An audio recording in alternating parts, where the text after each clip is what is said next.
Assalamu alaikum wa rahmatullahi wa barakatuh, liebe Geschwister im Islam. Wir sind hier bei Safa, hier ist der Safa, in der oberen Etage der Moschee. Wir wollten euch kurz was zeigen. Hier kann man sich jetzt besser bewegen, weil hier jetzt nicht so viel los ist, da kann man das besser erklären. Okay? Ihr seht das hier. Hier seht ihr die Rollstuhlbahn, das hier ist die Rollstuhlbahn hier. Hier, wenn man hier runter zeigt, sieht man hier die Bahn, wo man lang geht. Zwischen Safa und Marwa läuft man, das nennt sich auch Tawaf zwischen Safa und Marwa. Manche Leute sagen 7 Runden, eigentlich sind es 7 Bahnen. Man geht von Safa nach Marwa, von Marwa nach Safa, bis man 7 Bahnen ist. Das heißt, man fängt bei Safa an und hört bei Marwa auf. Das ist der Ort, wo Hajar, als Ibrahim sie verlassen hat und Ismail Hunger hatte und noch ein Baby war und Durst hatte, als sie gelaufen ist und Wasser gesucht hat und Hilfe gesucht hat. Was viele Leute falsch machen bei Safa und Marwa ist, sie denken, sie müssen die komplette Runde gehen. Komm mal hin. Seht ihr das da hinten? Seht ihr? Hier kann man so drumherum gehen. Das muss man nicht. In alten Fiqh-Büchern steht, sogar zum Beispiel im Fiqh-Buch vom Shafi'i Madhab, dass man so weit gehen muss, bis die Ferse an die Wand kommt. Das ist aber früher gewesen. Das ist jetzt so weit ausgeholt worden, so weit ausgedehnt worden, weil hier so viele Pilger hinkommen, damit, wenn hier ein Gedränge ist, damit wir mehr Platz haben. Man muss nur bis zu dem Platz, wo Safa anfängt. Ja? Hier, seht ihr, hier steht Start of Safa. Das heißt, man muss nicht so weit. Aber es ist so, wenn man sich Safa nähert, ne, dann sagt man, komm gut mit, oder? Dann sagt man, Inna Safa wal Marwa min sha'airillah. Man kann auch den kompletten Vers sagen. Und dann sagt man, Abda'u bima bada'a Allahu bi. Das sagt man nur beim ersten Mal. Abda'u bima bada'a Allahu bi, der Vers. Nicht bei jeder Runde. Denn der Prophet a.s. hat das nur beim ersten Mal gesagt. Und er hat das gemacht, um zu erklären, dass man nicht bei Marwa anfangen kann. Man muss bei Safa anfangen. Deswegen sagte er, Inna Safa wal Marwa min sha'airillah, weil Safa und Marwa gehören zu dem Kultzeichen Allahs. Ich beginne, Abda'u heißt ich beginne, mit dem, womit Allah begonnen hat. Allah hat im Koran begonnen mit was? Mit Safa, Inna Safa. Mit Marwa aufgehört. Und der Prophet wollte damit darauf hinweisen, dass man bei Safa anfängt. Auf jeden Fall sucht man sich dann eine Stelle. Also wie gesagt, man muss also bis hier, wo Safa anfängt, das würde praktisch schon reichen. Ja? Man sucht sich dann eine Stelle, wo man Dua macht. Ja? Irgendwo, wo man gerade frei hat. Das ist oft so als Ratschlag, dass oft gerade bei Safa unter der Säule, dass man viel Platz hat, wenn Gedränge ist. Weil da kommen gerade viele Menschen. Wenn man dann hier steht und macht Dua, hat man meistens viel Platz.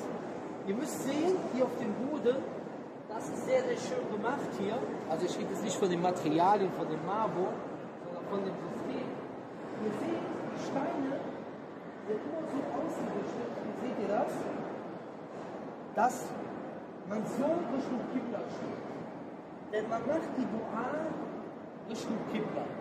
Man hebt die Hände, man sagt Allahu Akbar, Allahu Akbar, Allahu Akbar, La ilaha illallah, wahdahu la sharika la, lahul mulk wa lahul hamd, wa huwa ala kulli shayin qadir, La ilaha illallah wahda, anjaza wa'da, wa nasara abda, wa hazama al-ahzab wahda.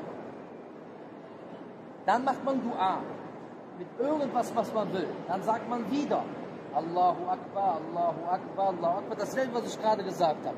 Dann macht man wieder Dua. Dann macht man wieder dasselbe, was ich gerade gesagt habe. Allahu Akbar, Allahu Akbar, Allahu Akbar. La ilaha illallah wahdahu la sharika la, lahul mulk wa lahul hamd, wa huwa ala kulli shay'in qadir. La ilaha illallah wahda, anjaza wa'da, wa nasara abda, wa hazama al-ahzab wahda. Die Überlieferung, die ich gerade genannt habe, es gibt verschiedene Überlieferungen davon, ist die Überlieferung bei Sahih Muslim. La ilaha illallah wahda, anjaza wa'da, wa nasara abda, hazama al-ahzab wahda. Weil es gibt auch bei manchen Überlieferungen Hinzufügungen, aber das ist die authentischste Überlieferung, weil sie bei Sahih Muslim überliefert. Wir gehen mal kurz hier vorne hin. Aber wie ich schon gesagt habe, man könnte jetzt praktisch schon hier einfach wieder rum und zurückgehen. Ja? Aber wir wollen euch das mal kurz hier zeigen. Und wenn es natürlich eng ist, sucht man sich irgendwo einen Platz hier.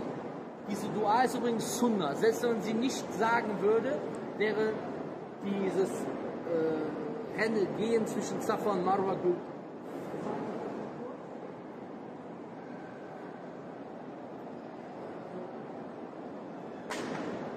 Hier zum Beispiel, geh mal hier rüber, dass das mal zeigst, aber pass, dass auf das Handy nicht runterfällt.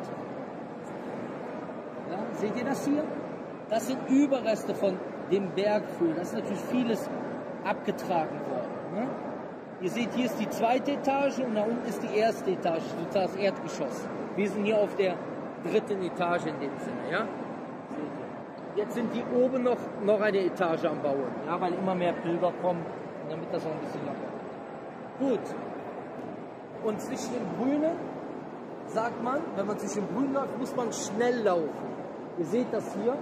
Dann stehen wir mal kurz dahin. So. Kann man ein bisschen hier lang? Schauen. Und während man zwischen Safa und Marwa geht, macht man Dua, macht man Dhikr, man liest Koran. Man braucht zwischen Safa und Marwa zu laufen kein Wudu. Und zwischen Safa und Marwa zu laufen macht man kein Wudu. Beim Tawaf braucht man Wudu. Wudu für die türkischen Geschwister Abdest, die Gebetswaschung. Das heißt, wenn man jetzt Wudu, es ist Sunnah, das dabei zu haben, aber es ist keine Pflicht. Ihr seht es, da hinten sind zwei Männer am Laufen. Es ist Sunnah für die Männer zwischen dieser grünen Stelle.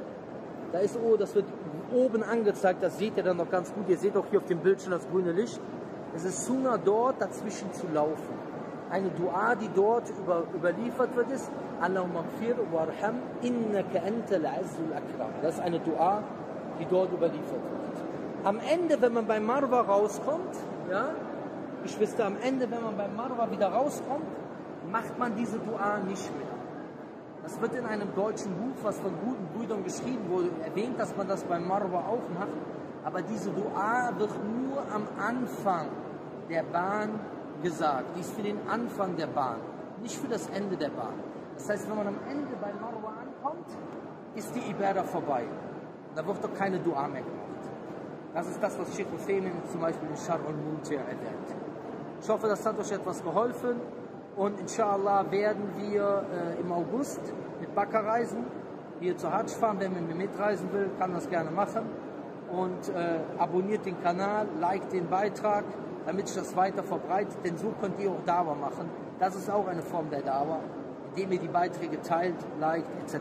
Assalamu alaikum wa rahmatullahi wa barakatuh.